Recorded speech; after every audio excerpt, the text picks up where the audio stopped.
Saudara, pasca temuan 13 jemaah asal Indonesia yang positif COVID-19, bagaimana sebenarnya kejelasan dibukanya kembali umroh bagi calon jemaah asal Indonesia? Untuk membahasnya sudah bergabung secara daring juru bicara Kementerian Agama, Oman Fatur Rahman.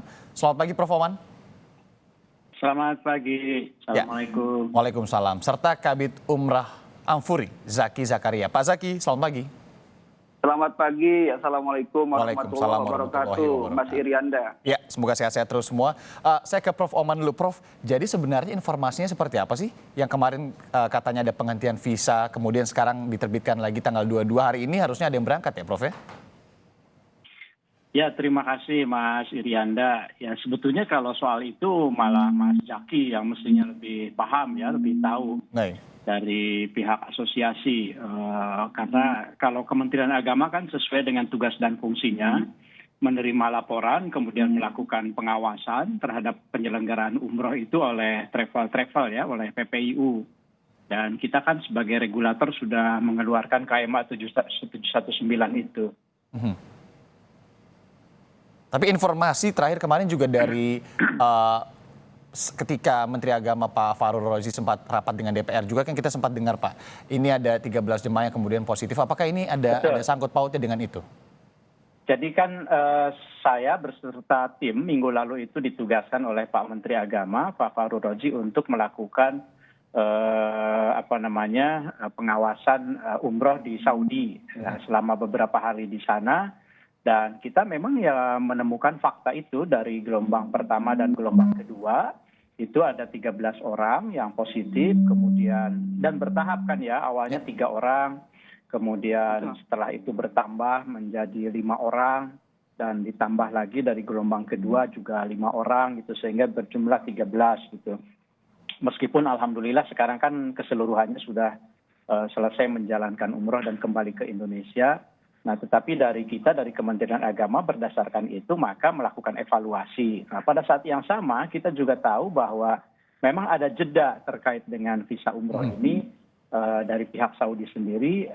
Kita menyebutnya ya jeda sementara untuk refleksi dan evaluasi bersama-sama. Jadi tidak ditutup secara resmi visa umroh itu. Oke. Nah, sekarang mudah-mudahan hari ini ya, itu sesuai dengan informasi yang ada ya, kita sudah siap untuk melakukan pengawasan lagi, dan sejak kemarin kami konsolidasi untuk meminta PPIU melaporkan kepada kami rencana keberangkatan itu gitu. Oke, jadi betul adanya ya, Prof, ada jeda beberapa waktu ini karena memang respon dari Arab Saudi ada jemaah Indonesia yang terkonfirmasi positif. Itu berkaitan betul ya? Berkaitan, tetapi bukan hanya itu satu-satunya, karena ada mungkin penyempurnaan sistem ya, karena kan ini Arab Saudi ini masih mencari pola ya. Ya, mereka pun masih beradaptasi begitu ya? Masih mencari pola yang terbaik untuk penyelenggaraan umroh di masa pandemi. Karena kan ketika musim haji kemarin, Saudi menutup kan jemaah dari luar negaranya. Nah, sekarang ketika dibuka itu, apa kira-kira yang harus diterapkan? Ini Saudi masih mencari pola juga, sehingga ada jeda sementara kemarin itu untuk evaluasi. Baik. Kalau masalah jeda sementara itu, Prof, sebenarnya hanya Indonesia, apakah ada negara lain yang kemudian positif juga? Ada seperti kita seperti itu atau hanya Indonesia kemarin? Sepengetahuan kami dalam proses pengawasan itu berlaku untuk semua negara. Okay. Dan sebetulnya kan hanya baru 2 negara ya, Indonesia dan Pakistan, yang diizinkan pada tahap pertama ini. Baik, kalau Pak Zaki sendiri gimana Pak? Ketika kemarin ada penghentian sementara itu otomatis ada yang mundur, ada kloter yang harusnya berangkat 15 November kemudian harus berangkat mundur begitu ke tanggal 22 ini infonya? Ya, betul Mas Irianda. Seperti yang disampaikan Prof. Oman sebelumnya, memang betul pernah ada penghentian sementara visa umroh. Ini sekitar tanggal 13-14 November. Sehingga grup yang tanggal 15 November di reschedule, dijadwal ulang ke 22 November hari ini. Insya Allah akan berangkat hari ini jam 10.45 menggunakan SP 817. Insya Allah berjumlah 72 orang dari berbagai travel dan juga asosiasi. Oke, itu sudah confirm Pak, visanya sudah keluar semua, tidak ada masalah apa-apa? Alhamdulillah visa dan tiket sudah keluar semua dan mereka juga sudah di PCR. dan juga sudah karantina. Jadi sekarang mengambil pelajaran dari sebelumnya, semua jamaah harus dikarantina dulu minimal 2 hari sebelum keberangkatan. Oke, berarti apa sebenarnya Pak Zaki evaluasi dari kemarin tiba-tiba sampai sana di kloter 1 dan 2 gelombang pertama dan kedua dibukanya kembali visa umroh untuk Indonesia, ada yang positif COVID-19 setelah sampai di sana. Seperti apa evaluasi yang dilihat Amfuri? Ya, evaluasi ada beberapa hal. Yang pertama adalah dari hulunya dulu pelaksanaan PCR di Indonesianya. Yang kita evaluasi ada tempat PCR yang kurang memperhatikan protokol kesehatan. Karena jamaah yang di PCR itu tidak semuanya negatif. Seperti yang grup tanggal 1 November ini terindikasi ada 20 jamaah yang positif di Indonesia. Kalau yang positif bertemu dengan yang negatif di tempat PCR ini membahayakan. Evaluasi yang kedua adalah selama perjalanan, ya mungkin selama perjalanan terpapar, mungkin di airport Indonesia. Yang ketiga, kedisiplinan selama di proses karantina di sana. Selama 3 hari ini, grup yang awal ini memang terindikasi kurang disiplin, Pak. Terbukti dengan adanya saling kunjung mengunjungi antara kamar dan kamar. Jadi ada juga yang melaksanakan senam bersama yang melebihi 8 orang. Nah, ini beberapa hal yang dianggap kurang disiplin dan menjadi potensi pemaparan virus corona selama di sana. Jadi yang kita khawatirkan itu. Dan selanjutnya juga kita melihat ada jamaah yang termasuk positif di Saudi, itu di Indonesianya pernah positif juga, pernah positif dan dikarantina di Indonesia. Oleh karena itu betul apa yang disampaikan Kemenak bahwa jamaah tidak boleh dan jangan salah satu syaratnya jangan membawa penyakit komorbid atau penyerta. Seperti yang pernah COVID, kalau bisa saya sarankan jangan mendaftar dulu umroh lah, walaupun sudah negatif sekarang.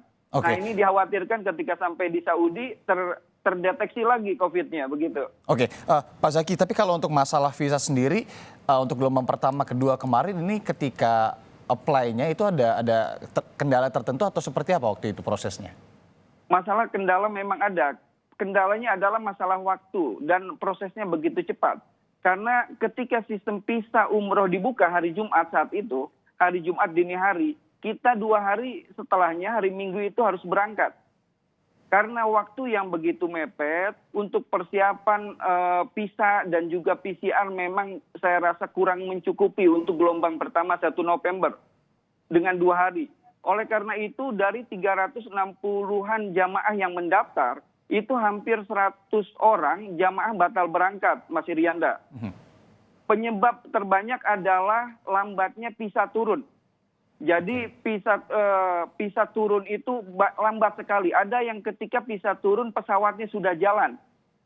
Ada lagi memang karena PCR-nya positif dan juga lambat keluar. Itu diantara kegagalan grup pertama. Tetapi yang terbanyak adalah kalau grup pertama itu karena visanya lambat turun. Dan ada juga yang nggak turun begitu. Jadi 100 orang jamaah di grup perdana ini batal berangkat dialihkan ke tanggal 3 November.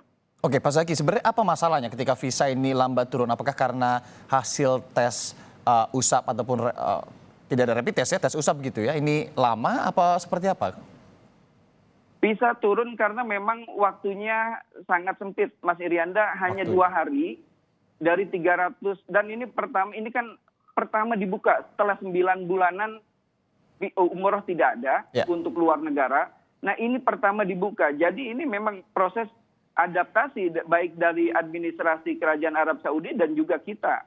Nah, dari 2 hari waktu yang ada itu sangat sempit, sangat mepet sekali untuk persiapan keberangkatan. Jadi visa ini kan bertahap turunnya. Tidak langsung misalkan jamaah 360 yang mendaftar langsung keluar semua, tidak. Tetapi keluar bertahap. Tapi alhamdulillah setelah grup yang tanggal 1 November bisa cukup waktu untuk mengurus dan alhamdulillah tidak ada kendala lagi sekarang kecuali yang penutupan kemarin yang memang betul penutupan pernah terjadi gitu. Baik, Prof, saya ke Prof Oman. Prof Oman, kalau masalah turunnya atau lamanya turunnya visa, kemudian ada yang menyebabkan visa ini baru turun ketika pesawat sudah berangkat, bahkan komunikasi pemerintah Indonesia dengan Kerajaan Arab Saudi terkait ini ada? Ya, jadi di masa awal itu kalau menurut evaluasi kami memang ini pihak travel ini terlalu terburu-buru juga gitu ya. Karena tanggal 1 November itu mau dibuka gitu, sudah ada informasi sebelumnya, maka segera ingin berangkat tanggal 1 itu. Padahal kan sebetulnya dari Kementerian Agama koordinasi dengan Kementerian Haji dan Umroh Saudi itu bahkan kan waktu itu kita menunggu dulu nih list negara yang mau diizinkan. Tapi kan ternyata juga memang pihak Saudi sangat situasional dan dinamis sekali. Ternyata tidak ada list itu. Sehingga regulasinya baru kemudian walaupun sudah tertanggal 27 Oktober waktu itu ditandatangani, tapi tanggal 2 kan kita keluarkan. Nah, tapi pihak travel sebelum tanggal 1 sudah isu visa, sudah ingin berangkat tanggal 1, sehingga keharusan melaporkan misalnya gitu ya ke Kementerian Agama sesuai dengan regulasi yang ada itu tidak terpenuhi. Kemudian persiapan swabnya, karantina, segala itu tidak terpenuhi. Bahkan yang paling krusial kalau menurut kami, di bandara itu memang kita belum punya sistem validasi terhadap hasil swab itu yang by system. Jadi manual saja. Nah, itu potensi-potensi yang kita sudah evaluasi dan mudah-mudahan bisa kita sempurnakan. Saya senang sekali kami dari Kementerian Agama bahwa dari pihak travel dari PPIU yang sekarang diwakili Mas Zaky itu ada kesadaran bersama bahwa memang ini harus diperbaiki. Evaluasinya itu tidak kita tutup-tutupi kekurangannya apa yang terjadi pada gelombang pertama dan kedua, tetapi kita bersama-sama untuk memberikan pelindungan terhadap jemaah. Apa itu, Prof? Kalau Anda tadi boleh sebutkan evaluasi singkat terkait dengan waktu yang sempit, kemudian tadi Anda sebutkan juga travel agak terburu-buru. Anda melihatnya sebaiknya seperti apa? Pertama kan tidak ada karantina kan, karantinanya tidak dilakukan sebelumnya itu. Orang yang lagi naik sepeda kemudian kamu berangkat gitu, kemudian berangkat ke bandara menunggu gitu ya. Padahal di situ ada syarat wajib karantina sekarang sudah dulu ya. Ya, padahal di situ untuk turunnya visa umroh ini ada persyaratan harus dikarantina dulu. Jadi yang persyaratan karantina itu kemudian kan kita bunyikan dalam KMA 719 itu ya, sesuai dengan tentu saja ini kan dibahas bersama Kementerian Kesehatan. Itu memang harus karantina, dipastikan ketika sudah dites swab itu tidak boleh berbaur dulu sebelum keluar hasilnya. Seperti tadi Mas Zaky sampaikan, bisa jadi setelah hasilnya itu misalnya si A itu negatif, tapi kemudian si B positif. Nah, sebelum keluar hasilnya mereka sekamar misalnya, bisa jadi yang negatif itu ketika nyampe ke Saudi kemudian menjadi positif. Nah, itu yang kita perbaiki sekarang ini. Oke, kita akan membahas lebih lanjut bagaimana kemudian evaluasi dari gelombang pertama dan kedua kemarin agar kemudian tidak terjadi lagi ada yang positif ketika sampai di Arab Saudi, dan kita juga akan bertanya kepada Prof. Oman dan juga Pak Zaky bagaimana kabar jemaah Indonesia yang kemarin terkonfirmasi positif COVID-19. Setelah jeda tetap di Sapa Indonesia Air Pekan.